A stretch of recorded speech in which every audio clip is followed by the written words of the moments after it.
Hey guys, welcome back to another video. Today we're going to be replacing the microfilter on a 2024 BMW i4.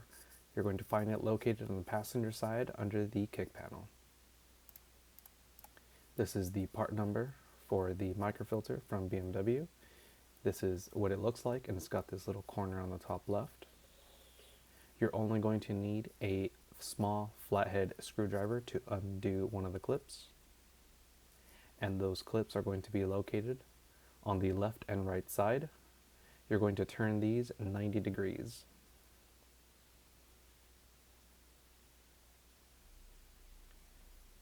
You'll see the clip will fall down. They're not going to be removed. They're just going to stay inside of the plastic housing right here.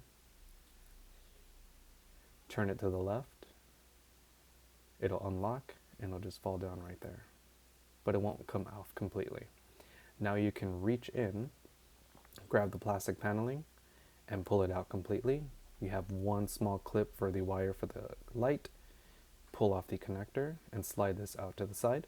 Underneath, you're going to find two screws on the microfilter housing cover. One here and one here. These are T20. You're also going to undo this little flexible hose right here. Get it off the holder and set it to the side. Now I'm using electric ratchet here. You don't need to use this to get it off. It's just faster. Using basic hand tools is just fine.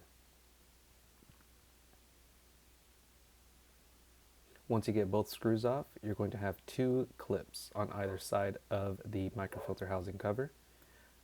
Use your finger to unlatch them, one on the left and one on the right. Once you get both clips off, the microfilter will slide out.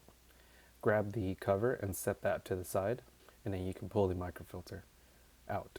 Notice the cutout on the top left. You want that going in the same position. Before replacing the microfilter, turn on pad mode, lower the fan speed to the lowest setting, and make sure the recirculation mode is turned on. If this isn't turned on, there's a flap on the inside of the HVAC unit that can get damaged.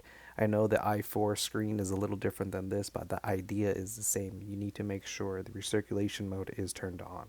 So right here I'm going to put the microfilter in the inside the corner first, and then the rest of it will slide in much easier.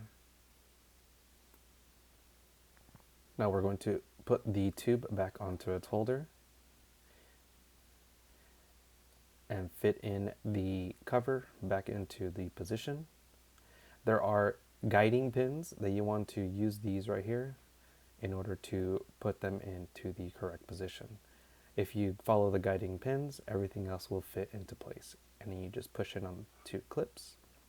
And now we can reinstall the two screws. If you're wondering, torque spec for the two screws is 2.8 Newton meters. Now I'm using the electric ratchet here. I would recommend you don't use electric tools if this is your first time doing this or if you don't have much experience with them. Electric tools, if you go too far, too fast, you can actually break off the plastic. Now we're going to reinstall the bottom cover. Reinstall the connector for the light first. Then put in the clip. And I want you to pay attention to these two indents right here, these two holes. They're going to fit into two slots that are on the microfilter housing. You see one here on the left and one on the right. Those indents need to fit into this plastic cover. So you're going to aim these in first at an angle. So you notice how the back of the trim, I have it more angled down. That's so I can see what's going on the inside and I can guide those in. Once they're guided in, I can push it in the rest of the way and push up. Now I'm going to turn the screws 90 degrees in the locking position on both sides.